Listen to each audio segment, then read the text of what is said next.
Imagine a world where people had forgotten what was good. Violence filled the earth, and corruption was everywhere. Human hearts had turned away from what was right, and darkness seemed to rule every corner of society. Yet in the middle of this broken world, there was one man who lived differently. His name was Noah. The ancient account in the book of Genesis tells us that Noah was a righteous man, blameless among the people of his time, and he walked faithfully with God. While the world around him chased evil, Noah chose a path of obedience and integrity. And it was this choice that set him apart, preparing him for the mission of a lifetime. God looked upon the earth and was grieved by the violence and corruption he saw. He made a decision. The world would be cleansed by a great flood, but there would also be a way forward, a plan for survival and renewal. God spoke to Noah and revealed what was about to come. He gave detailed instructions. Build an ark, a massive vessel that would carry Noah, his family, and the creatures of the world safely through the waters. The ark was no small project. It was to be hundreds of feet long, with 3 decks, rooms for animals, and space for supplies. It had to be sealed inside and out with pitch to withstand the storm. In every way, this was a work of faith. Noah had never seen such a flood before, and yet he obeyed without hesitation. He started cutting wood, shaping beams, and assembling the structure plank by plank. You can imagine the voices of those around him. People must have laughed, whispered, or openly mocked. What kind of fool builds a ship on dry land? Yet Noah kept going. He didn't build for applause, and he didn't stop when others doubted. He built because he trusted the one who had given him the command. After years of work, the ark stood ready. Then came the next step. God commanded Noah to bring into the ark 2 of every living creature, male and female, along with his family and enough food for all. And so the animals came. Birds, cattle, wild beasts, and creeping things. They entered 2 by 2. Noah, his wife, his 3 sons, and their wives stepped inside as well. When everything was in place, the door of the ark was shut. And then it began. The skies opened, and rain fell for 40 days and 40 nights. The fountains of the deep burst forth, and waters rose higher and higher. Rivers overflowed, valleys vanished, and even the tallest mountains disappeared beneath the flood. Every living thing outside the ark was swept away. The sound of rain and rushing water filled the air. But inside the ark, there was safety. The vessel floated, lifted above the chaos by the waters that covered the earth. Time passed, days turned to weeks, and weeks to months. The floodwaters stayed on the earth for a long time, and Noah and his family remained inside, waiting. Life in the ark was far from easy. Imagine caring for every type of animal, rationing food, and enduring the darkness with only a small opening above.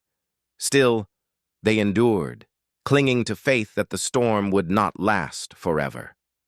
At last, Noah opened a window and released a raven. It flew back and forth, searching for dry land. Later, he sent out a dove, but it returned with nothing, finding nowhere to rest. 7 days later, he sent the dove again. This time, it returned with a fresh olive leaf in its beak. That small piece of green was more than just a leaf. It was a sign that life was returning, that the waters were receding, and that hope was real. Noah waited a little longer and sent the dove out once more. This time it did not return, a clear signal that the earth was ready. The waters had gone down. Dry land was appearing. The ark came to rest on the mountains of Ararat. Finally, after months of waiting, God spoke again. "Come out of the ark, you and your family, and bring every living creature with you." And so Noah opened the ark. He and his family stepped out, taking in the fresh air and the sight of dry ground. Animals rushed out into the open fields. A new chapter for humanity and for creation had begun. Noah's first act on the new earth was an act of gratitude. He built an altar and offered a sacrifice of thanks. And in that moment, God made a promise. he declared that never again would all life be destroyed by a flood. To seal this covenant, he placed a rainbow in the sky. From that day on, the rainbow would stand as a reminder of his mercy and faithfulness, a sign that even after judgment, there is grace, and even after storms, there is hope. This story, though ancient, speaks powerfully to us today. Noah's Ark is not only about survival in a flood, it's about survival in life. It shows us what it means to trust when others doubt, to act when it seems unreasonable, and to keep going when the storm rages. The first lesson is that true faith requires action. Noah didn't just nod in agreement with God's plan. He built something tangible. In the same way, when challenges rise in our lives, we can't just wish for solutions. We need to take steps of faith, building our own arks of preparation, resilience, and trust. The second lesson is patience. The flood didn't end in a day. Noah and his family waited for months, relying on small signs like the olive leaf to remind them that change was on the way. Often, hope comes slowly. Sometimes it arrives as a whisper or as a tiny breakthrough that seems small but carries a great message. The storm is ending. The third lesson is about community. Noah didn't endure this alone. His family was with him, working, waiting, and surviving together. In our lives, too, we are not meant to face storms in isolation. We need people beside us, family, friends, and community, to help carry the weight. And finally, the rainbow reminds us of promises that last. It tells us that God is faithful. When we see a rainbow stretched across the sky, we are reminded that storms don't last forever, and that on the other side of loss and fear, there can be renewal and new beginnings. Today, our floods may not be made of water. They may be the floods of anxiety, grief, or uncertainty about the future. They may be the floods of financial struggles, broken relationships, or global crises. But the lesson is still the same. Build your ark. Your ark might be faith that anchors you, relationships that hold you up, or habits that keep you strong. Your ark might be prayer, discipline, or the community around you. Whatever it is, build it now, before the storm rises, and trust that you will make it through. Noah's Ark is more than just an ancient survival tale. It is a story of renewal, of mercy, and of hope.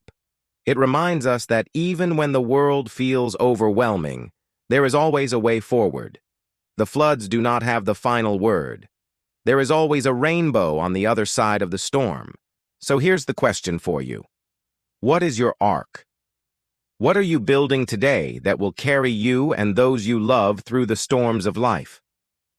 If this story has spoken to you, share it with someone who needs encouragement. And let us know in the comments, what does your ark look like? Remember to like, subscribe, and turn on the bell so you don't miss more stories that inspire and give strength. After all, the story of Noah's Ark is not only about the past. It's a reminder for us today that no matter how great the storm, hope is always waiting on the horizon.